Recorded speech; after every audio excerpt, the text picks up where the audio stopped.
Hi, today I'm going to share with you what I learned from ayahuasca about healing. My name's Amanda. Thank you for finding your way here. I make videos about living abroad, family, and personal and spiritual development.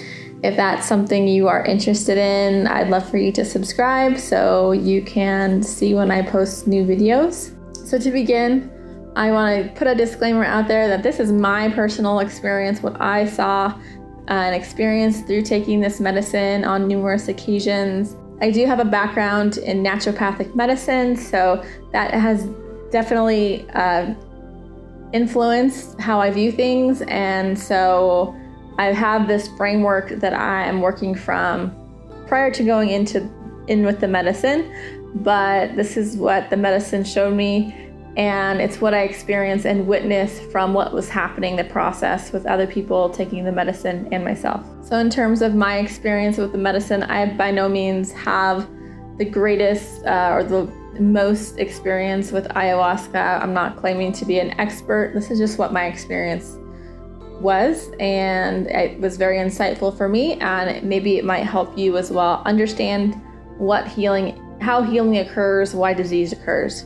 In terms of what my experience was, I did 11 ceremonies with ayahuasca, with dietas, with master plants. I did 11 ceremonies over the course of 7 months, and I did a lot of integration work in between these ceremonies. So there was 3 different sets of ceremonies that I did over this time, and I find that I'm still doing integration work. It's been 6 months since I've sat with ayahuasca, and I'm still having lessons come up and new insights come from the insights that I've had with the medicine. Essentially what I was shown about how healing occurs, and especially with ayahuasca, is that we're going in and we're finding these stuck traumas that are held within the body. Many of these stored traumas come from childhood, come from our parents and our grandparents and our ancestral lineage, and these are stored within our body, stored energy that we don't have mechanisms in our daily life that support releasing them. So what ayahuasca does is I had this visual of like this vortex, a spiral, and it's normally compressed, and when it's compressed you can't access the center where the trauma is being held. But it's like what I saw with the visual I was given is like there's this telescoping of this spiral, and we're then able to journey down into and get to that trauma.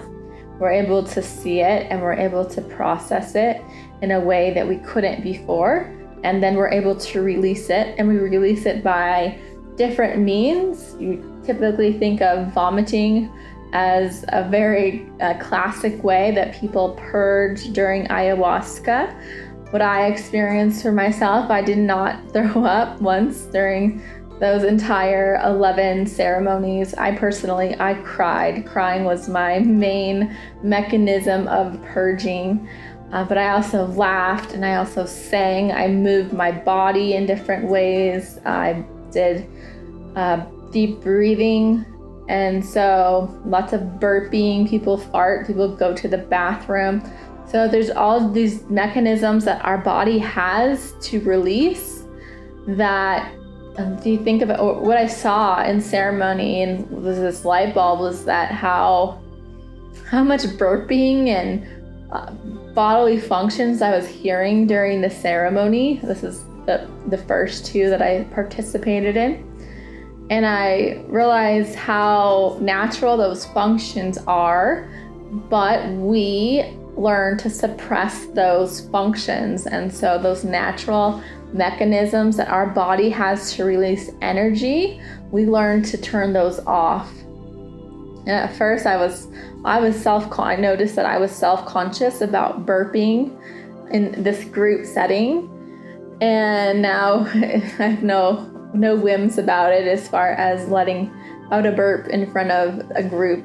But that realization is that those mechanisms, those normal mechanisms that we can use every day in our life, we turn them off, and then we don't let out what needs to come out. So this concept really mirrors and confirms what it is that I learned through naturopathic medicine, that a lot of chronic illness is the result of suppression of symptoms.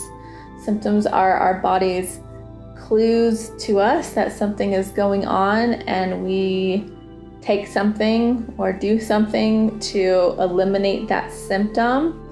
And that's just like the light that your engine needs care, and we're silencing, just putting tape over that light versus actually looking what's underlying that symptom. And so we do that over time, and we suppress and we suppress and we suppress, and eventually chronic illness develops. What I've learned through my time with ayahuasca is that ayahuasca does not heal us.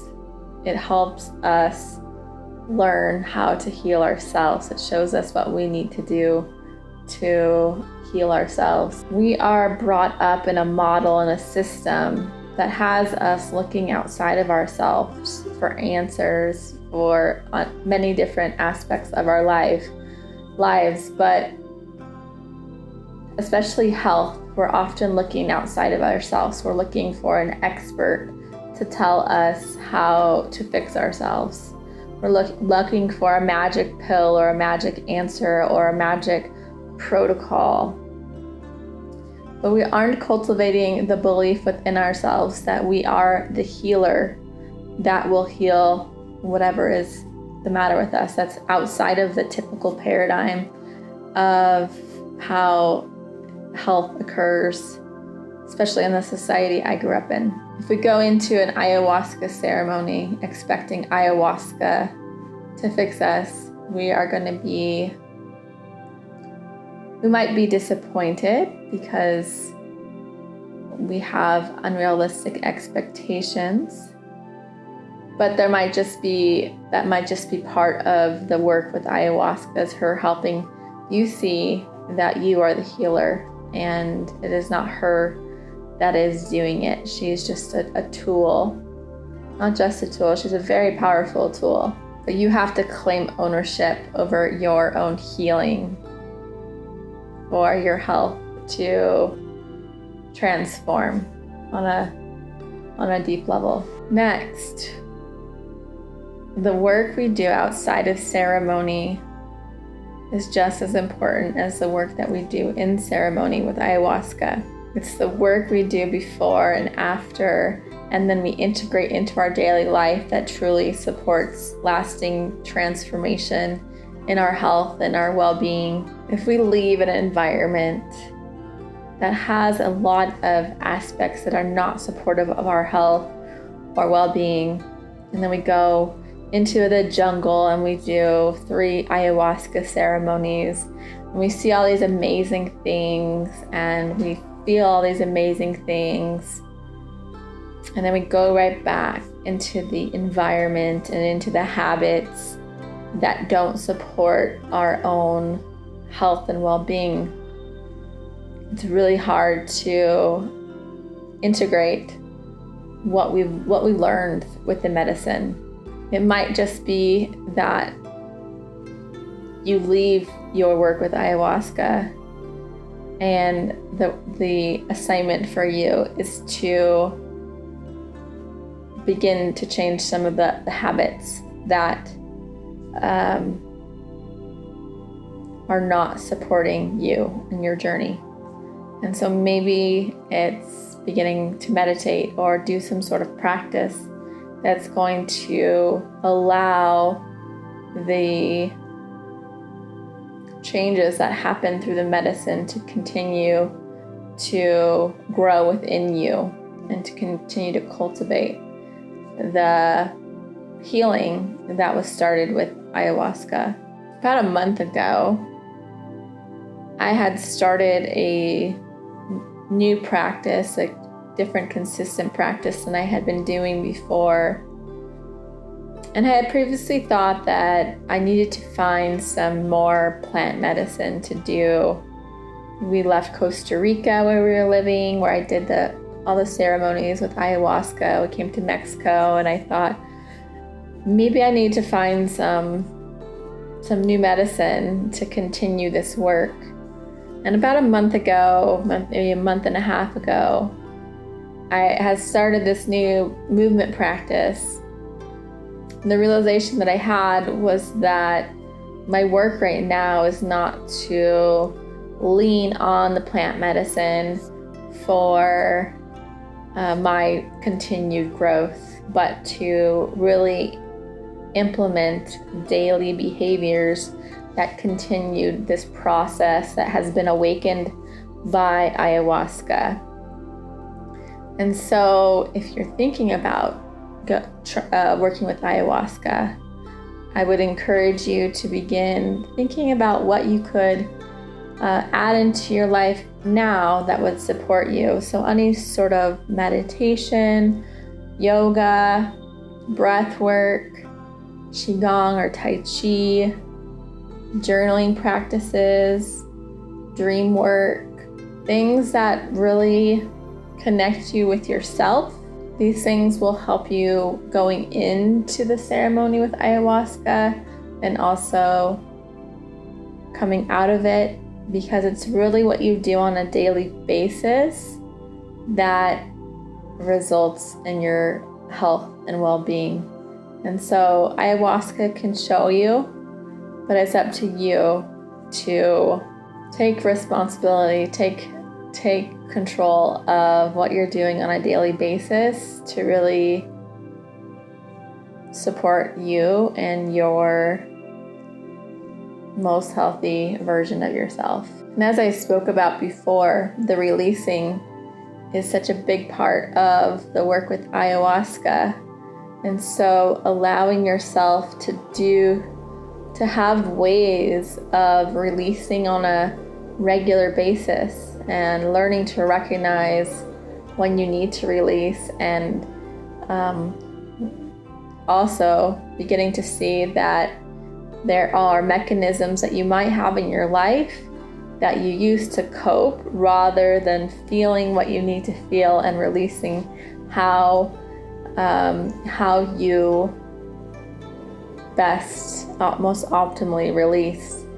What prompted me to make this video today was that I was upstairs in my meditation space, and things had shifted a little bit, so I kind of got out of my husband and I would normally go upstairs and do a routine, and then we'd both go do our own either meditation or breath work on our own, and we ended up not doing that together today. And I put on my own music. He usually is in charge of the music, and I put on my own music, and it's a playlist that I hadn't listened to in a few months. It's one I used to listen to in the jungle in Costa Rica, and it was all these songs that I would sing. And today I started singing these songs, and it started moving all this energy within me. And after this long song of really getting into it, I started crying, and it's because that's how I release. And so it's like you don't have to do an ayahuasca ceremony to release what you need to release. There are different ways we can do it in our life.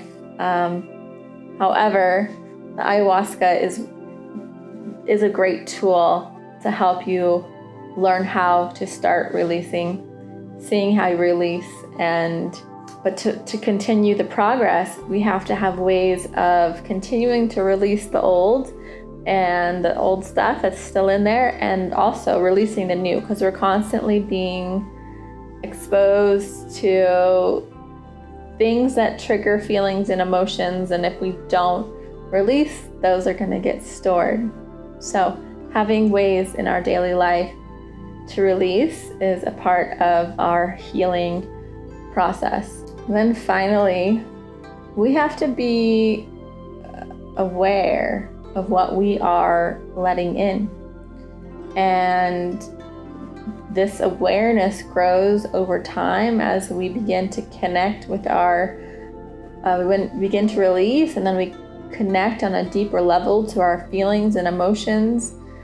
We begin to understand and become more conscious of how things affect us. Maybe we were unconscious to how something affected us previously, and through this work we begin to see how something will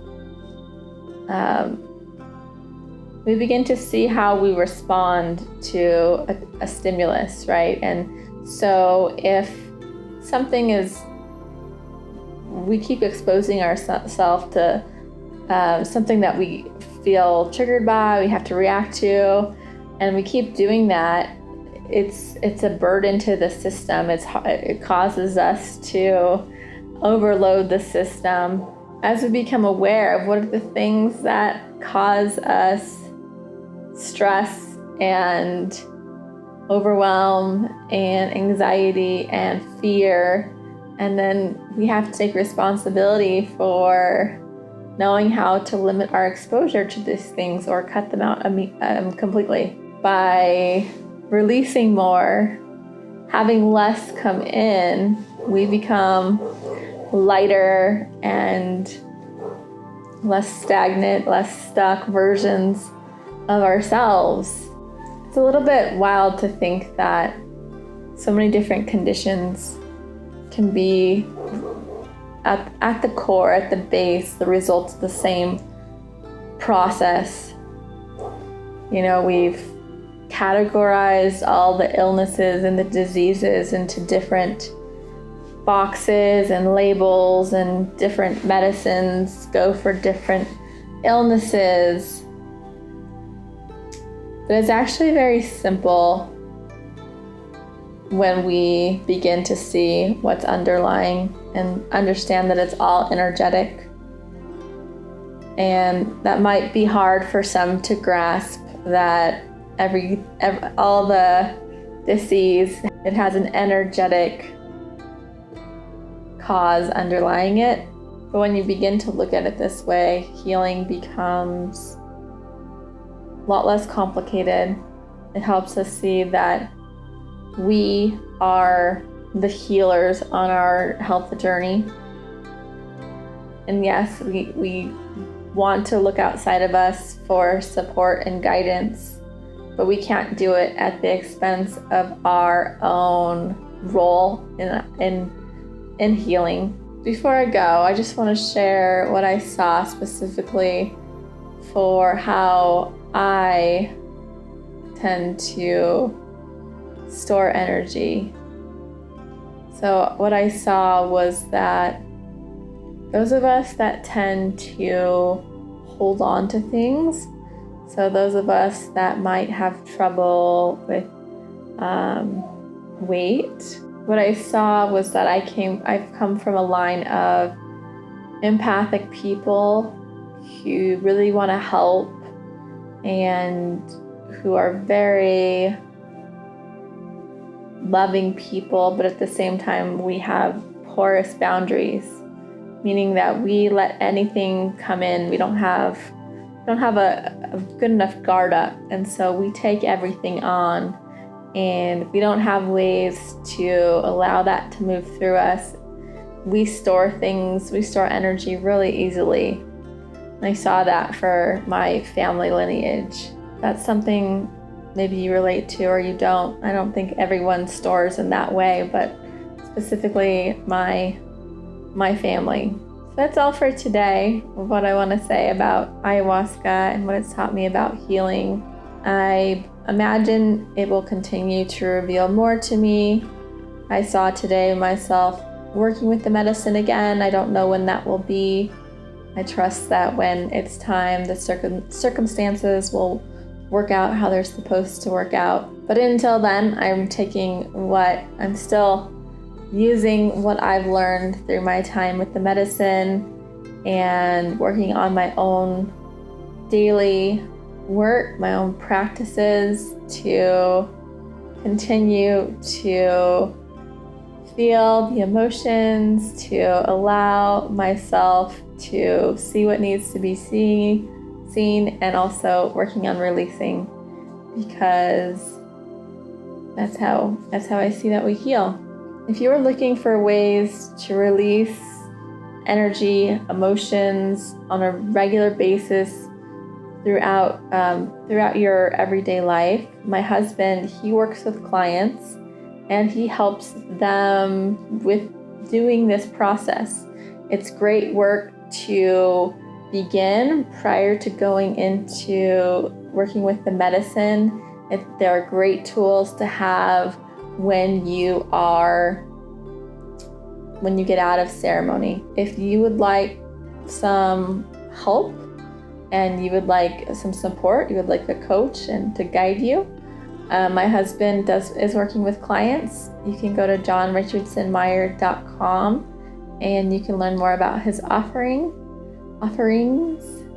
And yeah, please like this video if you got something out of it, and I will see you on the next one. Bye.